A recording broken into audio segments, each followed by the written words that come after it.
नमस्कार दोस्तों, astro clinic में आपका स्वागत है। आज हम बात करेंगे कुंडली के 5वें भाव के बारे में, जिसे पंचम भाव भी कहते हैं और इसे अनिश्चित भाव भी कहते हैं, क्योंकि इससे क्या उत्पन्न होगा, क्या चीज़ें होंगी, उसके बारे में हम निश्चय से नहीं कह सकते। और जब मैं आपको डिटेल में इसके बारे में बताऊंगा तो आप समझेंगे कि मैं क्यों ऐसा कह रहा हूँ। फिफ्थ हाउस से दोस्तों बहुत चीज़ें देखी जाती हैं। कोई इंसान कितना बुद्धिमान होगा, उसका विचार भी यहीं से किया जाता है। उसके अलावा कोई काम करने में उसकी कितनी क्षमता है, उसकी कितनी प्रबंधन करने की क्वालिटी है, वो भी चीज़ यहाँ से देखी जा सकती है।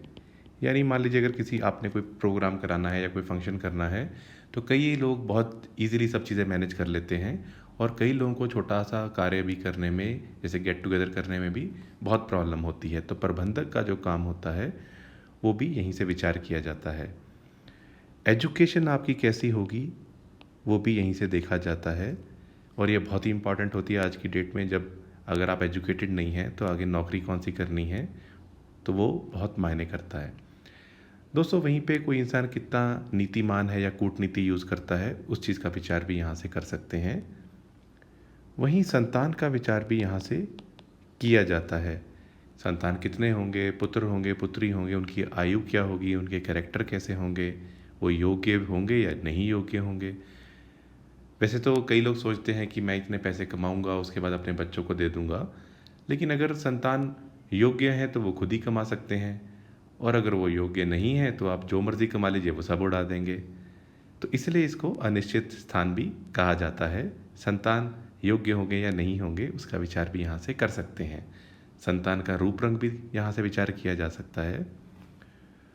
दोस्तों वहीं पे जातक कला के क्षेत्र में या संगीत के क्षेत्र में, या मान लीजिए सिनेमा हो गया, एक्टिंग हो गई, इन सब, या नुक्कड़ नाटक, तमाशा, इन सब चीज़ों में उसकी दिलचस्पी होगी या नहीं, वो भी यहाँ से विचार किया जा सकता है।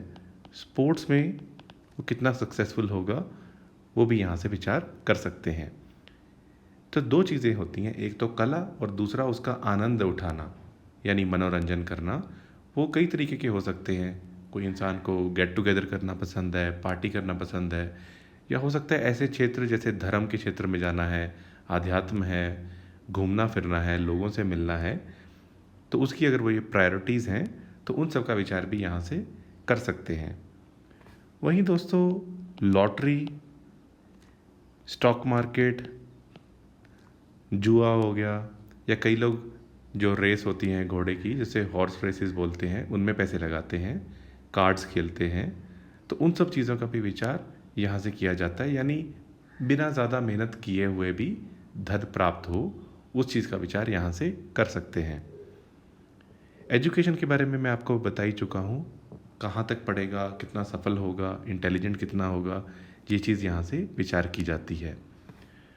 वहीं दोस्तों अगर हम धर्म की बात करें तो मुख्य तौर पे जो मनुष्य होते हैं उनको हम दो भागों में बांट सकते हैं, यानी वो धार्मिक हैं या फिर नहीं हैं, यानी आस्तिक हैं या नास्तिक हैं।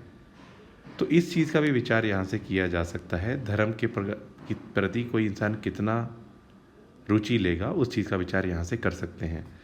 वहीं दोस्तों इस भाव से ही इष्ट देवता का भी विचार किया जाता है। यानी आप लाइफ में कभी भी किसी भी प्रॉब्लम में हैं, तो आप मान लीजिए नौकरी में आपको तनाव का फेस कर रहे हैं या कोई और दिक्कत है, तो अपने इष्ट देवता का विचार आप हमेशा कर सकते हैं इस भाव से। वहीं दोस्तों पूर्व जन्म, जो हमारा पूर्व जन्म होता है, तो उसका भी विचार यहाँ से किया जा सकता है। उसके अलावा प्रेगनेंसी हो गई, किडनी हो गई, या किसी की भी जातक की अगर मान लीजिए कोई मांगलिक कार्य करना है, शुभ मुहूर्त देखना है, तो फिफ्थ हाउस के बालिक को देखने के बाद ही शुभ मुहूर्त का प्लानिंग किया जाता है। और दोस्तों आ जाते हैं अगली बात पे, जिसके ऊपर फिफ्थ हाउस का बहुत ही इम्पोर्टेंट है, वो है लव मैरिज के बारे में या लव अफेयर के बारे में, यानी प्रेम संबंधों के बारे में। अब इसको आप ऐसे भी लगा सकते हैं कि हो सकता है कि किसी का इन्फेचुएशन हो, आकर्षण हो, कहीं पे दोस्ती हुई, आगे चल के शादी होगी या नहीं होगी, सक्सेसफुल होगी या नहीं होगी, तो फिफ्थ हाउस इसके लिए भी बहुत इम्पॉर्टेंट होता है।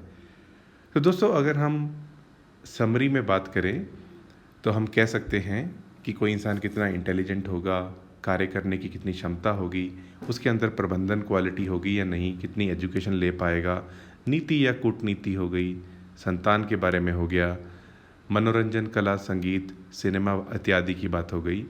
उसके अलावा जुआ, सट्टा, घुड़दौड़ या लॉटरी, इन सब की बात हो गई।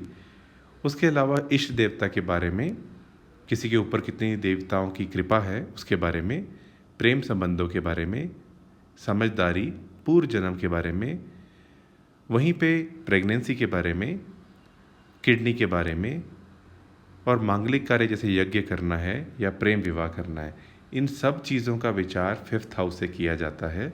इसीलिए इसको अनिश्चित भाव भी कहा जाता है, इष्ट देवता का भाव भी कहा जाता है। तो दोस्तों, आज के लिए इतना ही। उम्मीद है आपको ये जानकारी पसंद आई होगी। आपका बहुत बहुत आभार।